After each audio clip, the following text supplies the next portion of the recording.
नमस्कार। यति बेला हामीसँग हुनुहुन्छ श्रम संस्कृति पार्टीका अध्यक्ष तथा प्रतिनिधि सभा सदस्य माननीय हर्कसन हुनुहुन्छ। उहाँले भर्खरै दार्चुलामा झोलुङ्गे पुल निर्माण गरेर उद्घाटन हस्तान्तरण गरेर काठमाडौँ आइसक्नु भएको छ। यिनै विविध विषयहरूमा आज हामी कुराकानी गर्न लागिरहेका छौँ। माननीय यहाँलाई हार्दिक स्वागत छ। धन्यवाद। यति बेला हामी यो बाहिर अन्तर्वार्ता रेकर्ड गरिरहेका छौँ। भित्र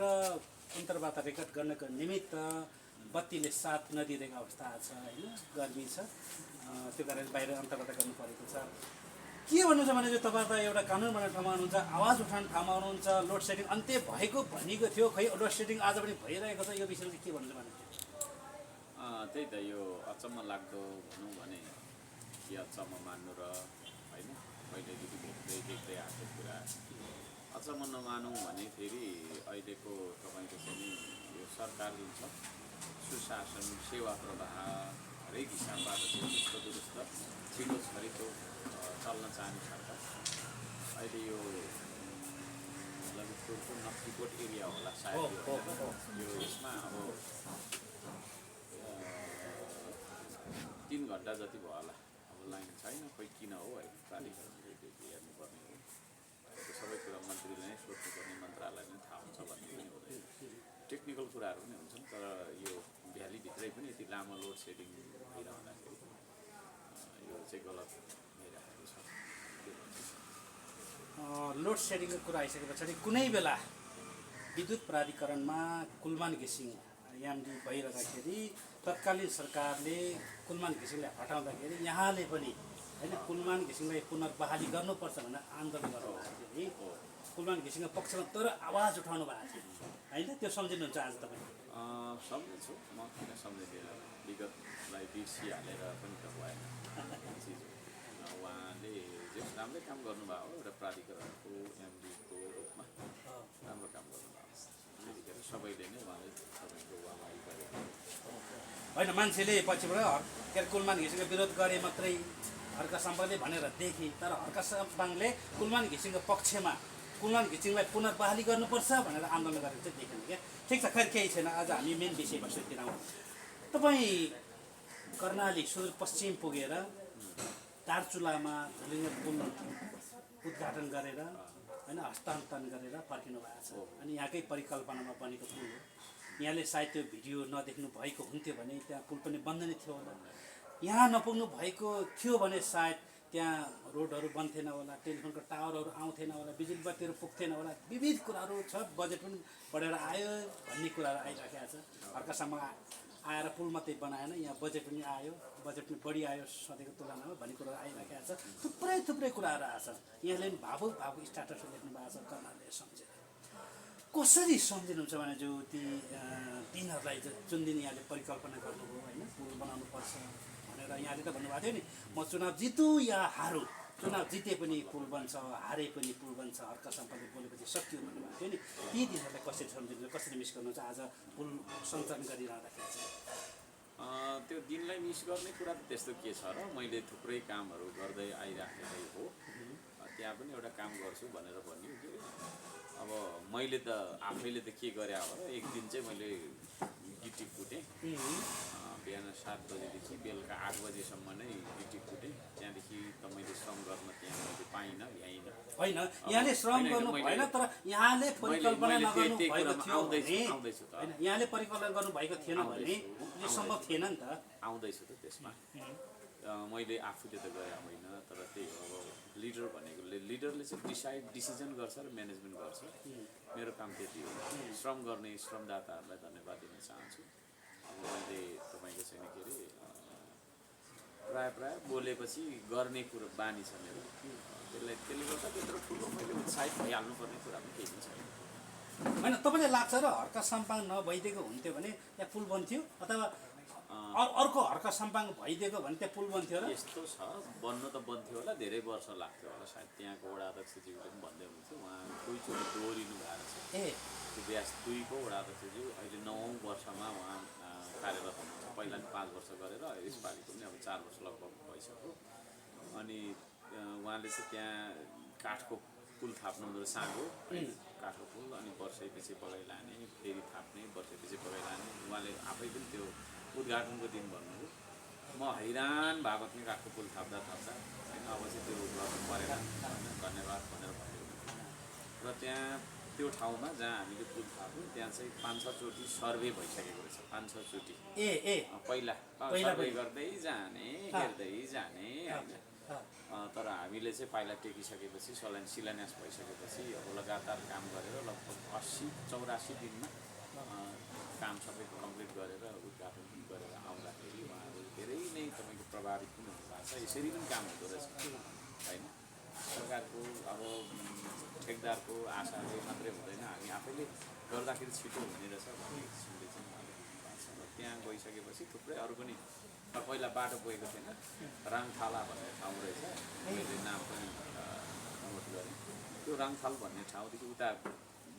बाटो गएको थिएन अनि त्यहाँदेखि चाहिँ तपाईँको अब त्यो पनि पुरै झाङलाङ र झुङलुङ हुँदै जानुपर्ने एकदम भिरको बाटो जानुपर्ने त्यहाँदेखि उता चाहिँ छँदै थिएन कि अनि कति 2.5 घन्टा 3 घन्टा हिँड्नु पर्थ्यो त्यहाँदेखि जो थिम मोलेर गइसकेको त्यत्रो हिँड्नु त्यो बाटो पनि तपाईँको दुम्लिङसम्मै खोल्दैछ नेपाली सेनाले त्यो पनि त्यहाँनिर फोन लाग्दैन स्टिल लाग्दैन तर त्यो पोलहरू सबै हराउने काम संवाददाताहरूले पोल दिनु हो अनि अहिले डिभाइस जडान गर्ने भन्ने कुरासम्म पुगेको रहेछ त्यो कुराहरू त्यहाँनिर अरू पनि कुराहरू त्यो सुधार हुँदैछ त्यो देख्दाखेरि चाहिँ यदि हामी नगएको भए यदि म नगएको भए सायद त्यहाँ सरकारको ध्यान पनि त्यति छिटो केन्द्रित हुँदैन थियो होला त्यहाँ अब शान्ति सुरक्षाको हिसाबले प्रहरीहरू पनि अब त्यहाँ एक्टिभ भए बाटैभरि नेपाली सेनाका जवानहरू सशस्त्र प्रहरी जनपद प्रहरीहरू पनि देखा पर्नु थाल्यो भन्ने हिसाबले पनि हेर्दाखेरि अलिकति त्यो एरिया अलिक सेक्युरिटी वाइज हिसाबले पनि अलिक सुधार भयो भन्छु सबै कुरा हाम्रो श्रम अभियानको कारणले भएको भन्छु म चाहिँ होइन तपाईँको श्रम अभियान पनि एउटा छँदैछ जति योगदान गर्नुभयो त्यहाँ सुरुदेखि आजसम्म खट्नेहरू थुप्रै हुनुहुन्छ होइन प्रसादजीहरू नवीनजीहरू अर्को हाम्रो डम्बरजीहरू इन्जिनियर उहाँहरू खट्नु भएको छ यद्यपि फिल्डमा खटे पनि परिकल्पना हर्क साम्पाङको र हर्क साम्पाङले आह्वान नगरेको हुन्थ्यो भने सायदै यति धेरै यो के अरे आर्थिक सहयोग पनि जोड्दैन थियो आर्थिक सहयोग नजुटेको भए श्रमदान गरेर मात्रै सम्भव पनि हुँदैन थियो होइन त्यो कारणले हर्क साम्पाङ अपरिहार्य नै भनौँ न होइन हर्क साम्पाङ थिएन भने सम्भव थिएन भनौँ न यो सिधै त्यो सम्भव सायद थिएन होला सायद थिएन नै भनेर फेरि ठोकै गरिहाल्छ अलिक फेरि घमण्डी भयो भन्ला सायद थिएन होला अब तपाईँहरूले 85 दिनमा शिलान्यास गरेको 85 दिनमा होइन एउटा झोलीको पुल निर्माण गर्नुभयो योभन्दा अगाडि तपाईँको अनाकण्ठा ठाउँमा योभन्दा अगाडि तपाईँको कोका खाने पनि 98 दिनमा सम्पन्न गर्नुभयो तपाईँको झोलीको पुल चाहिँ 85 दिनमा सम्पन्न गर्नुभयो होइन अब तपाईँहरू उता सुरु काम गरेर हुनुहुन्छ यता विरोधीले कुरो विरोध गरेर हुनुहुन्छ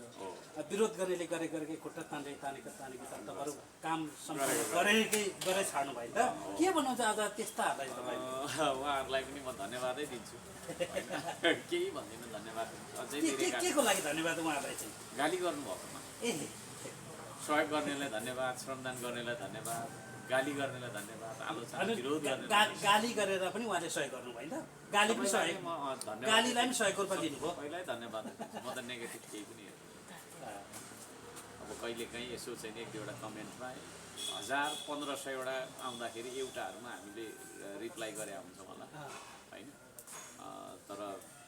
तपाईँको चाहिँ नि प्रायः जसो कमेन्ट्स हेरिँदैन पनि त्यो कमेन्ट्समा प्रायः जसो गाली नै हुन्छ यो देशमा काम गर्ने मान्छेलाई गाली गरिन्छ नि त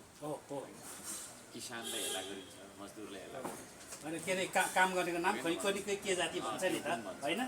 काम गरेको नाम चाहिँ खोइ के जाति हुन्छ अरे अब के गर्ने हाम्रो खराब बानी के छ भने काम नगरी बस्नु नसक्ने खराब बानी छ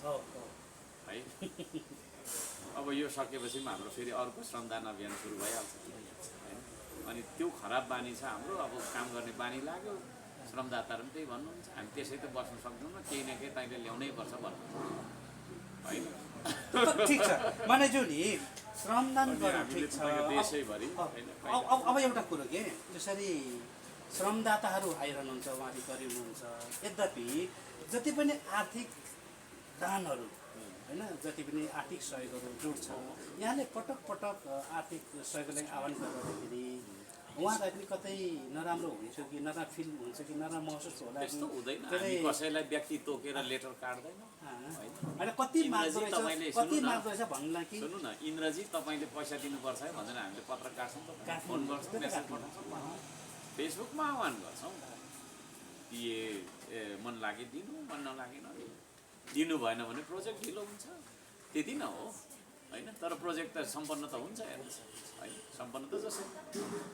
होइन छिटै सहयोग प्राप्त भए 6 महिनामा होला इक्जाम अब ढिलो गरी प्राप्त भने 2 वर्ष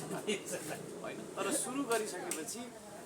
यात्रा सुरु गरिसकेपछि गन्तव्यमा पुगिन्छ होइन प्लेनबाट गयो भने धरान तपाईँको चाहिँ 2-4 घन्टामा पुगिन्छ गाडीबाट गयो भने होइन 9-10 घन्टा लाग्छ हिँड्दै गए पनि तपाईँको चाहिँ 3 महिनामा 1 महिनामा पुगिन्छ होइन 1 महिनामा 15-20 दिनमा त पुगिहाल्छ है त्यो के छ त्यसले गर्दाखेरि हामीलाई त्यस्तो अप्ठ्यारो मलाई त लाग्दैन किनभने हामी देश बनाउन खोजिरहेको छौँ नि त व्यक्तिगत सम्पत्ति जोड्न खोज्या मेरो घर बनाउन खोज्या जग्गा जोड्न खोज्या होइन तर एउटै व्यक्तिले पटक पटक सहयोग गरेको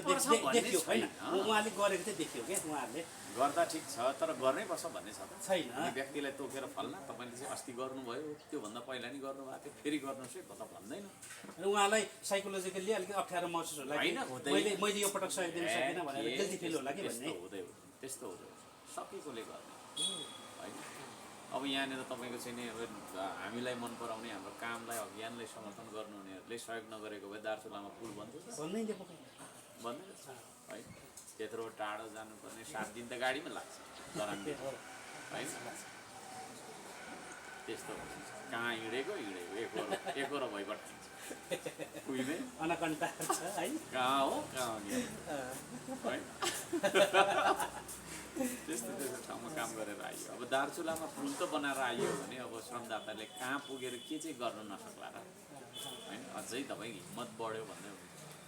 अनुमति पायो भने श्रमदाताहरूले सिमानामा पर्खाल लगाउँछ ए तपाईँको आरामले ठोकिदिन्छ यहाँले भन्नु नि त बारम्बार अहिले तपाईँको चाहिँ ओखलढुङ्गामा पक्की पुल बन्दैछ होइन पक्की पुल पनि बनाउँदैछ श्रमदातै हो त्यहाँ पनि जाने रहर छ भन्ने हुन्छ यहाँ म समय मिलाएर म प्रेरणा दिइराखेको छु हौसला दिइराखेको छु यसरी जाने हो पुग्नु पनि पर्यो तपाईँ पुग्यो भने त्यहाँको श्रमदाताहरूले एकदमै हौसला मिल्छ क्या त्यो जलेको सिंहदरबारको पनि एक पाटा मलाई दिनु भने दिँदैन माग्नु त भएको रोस्टरमै उयो गरेर भने होइन मैले भन्नुभएको सदनभित्र त्यस्तो छ